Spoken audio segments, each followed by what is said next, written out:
This week's Torah portion is called Vayakhel.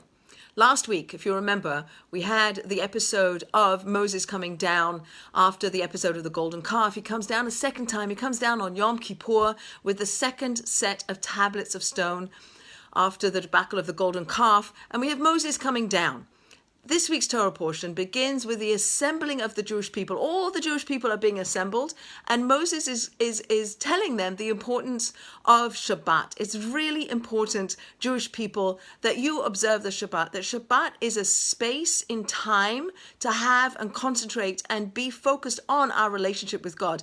That God created Shabbat at the end of 6 days of work to have a relationship with the Jewish people, to infuse in the world spirituality and godliness that happened on Shabbat, created rest on Shabbat.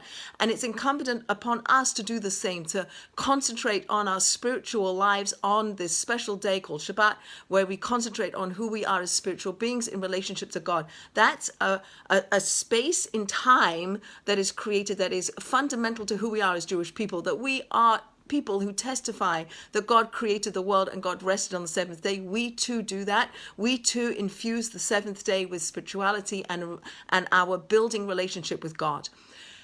Also in this week's Torah portion, juxtaposed with the importance of keeping Shabbat, is the importance of creating the Mishkan, the Tabernacle, this space, this place that we are going to construct as a national enterprise. We're going to build this structure that is in fine detail given to Moses how to build this Mishkan, this tabernacle, so that God's presence will reside in our midst. And it's a national project. Moses assembles all the people. All the people come together. Bring your resources. Bring your gold, bring your silver, bring your jewels, bring your animals, bring your hides from the animals, etc., etc. Bring, contribute.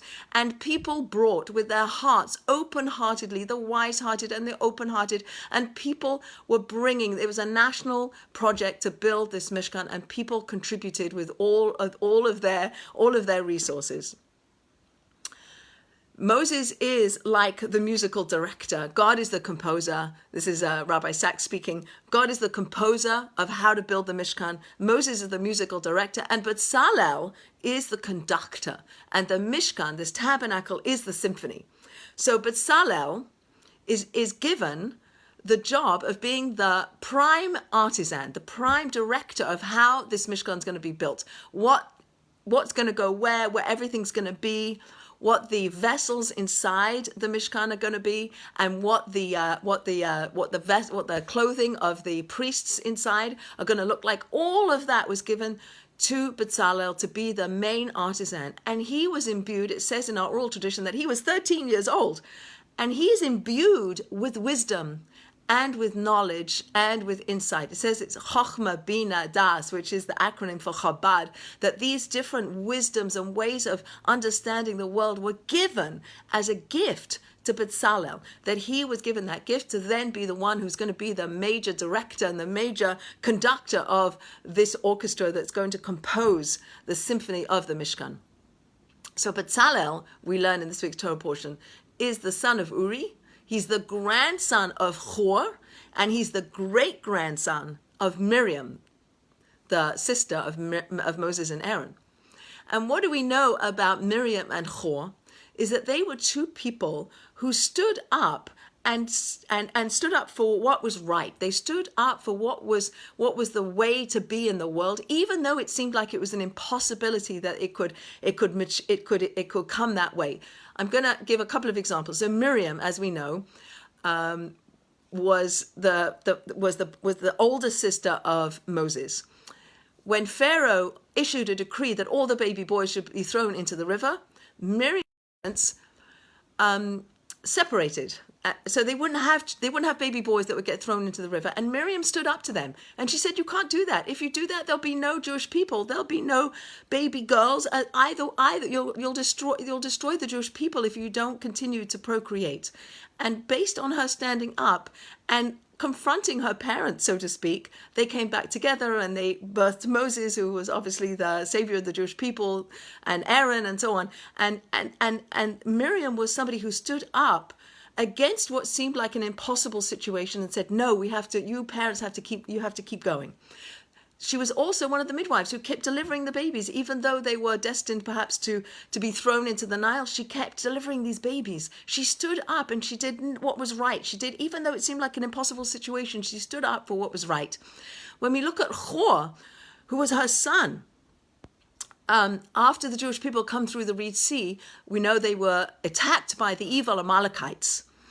And Hor was one of the people who stood with Moses on the hill, and he held up Moses' hands. And when Moses' arms were held up, the Jewish people were able to beat and to prevail over the Amalekites. And so Hor is somebody who stood up and was able to hold up Moses' arms so that we could beat out the Amalekites, stood for justice, stood for what was right. And he did what seemed to be impossible, which was to beat the Amalekites. Here's another example of Hor. One more example of Hor, which we learned about in last week's Torah portion, when the Jewish people and the people who were involved in building the golden calf. So Hor, we learn in the oral tradition, stood up against those people and he said, it's wrong. You should not be building this golden calf. Moses is coming back. Don't do it.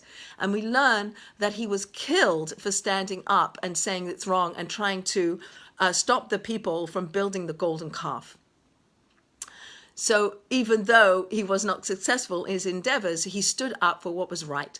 And so what Miriam and Hor put into the world was this: you have to put your work in. You have to put your efforts in. You have to try to do, even if it seems impossible, you have to try. And we're told you should put in your efforts, even if you don't know if you're successful, we should put in our efforts.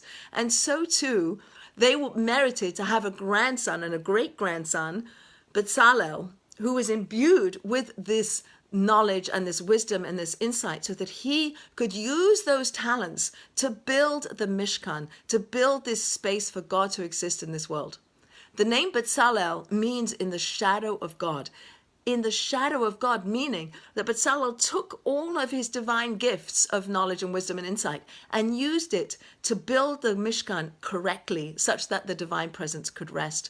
And I'd like to suggest that that word Bezalel leads us to see each one of us alive today as people who are B'Tselem Elokim. When this phrase B'Tselem Elokim means that we are created in the image of God. So we are like Bezalel. We are also in the shadow of God, meaning that we are imbued with our own gifts of knowledge and insight and wisdom and strengths and whatever it is that we each one individually have as our talents in this world. We're imbued with those.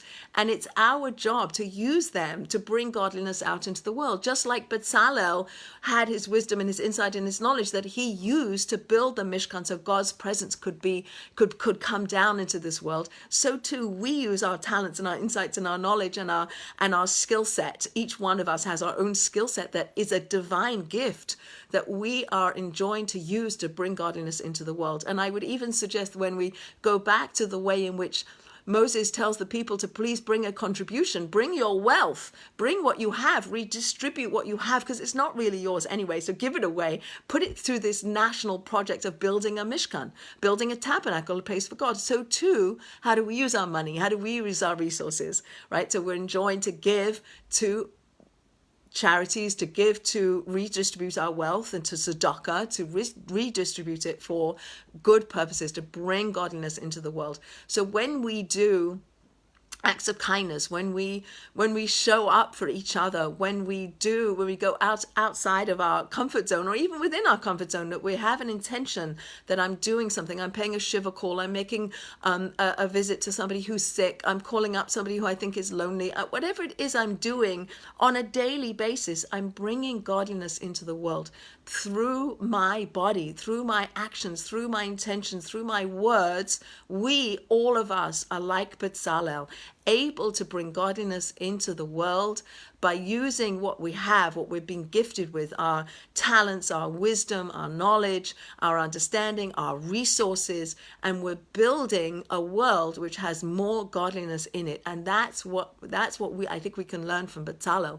Bezalel, who was the grandson of Hor, who was the great-grandson of Miriam, two people who stood up for what they knew to be right, even if it looked like it was an impossible outcome that they were fighting for, and Hor loses his life for standing up for what he believes in.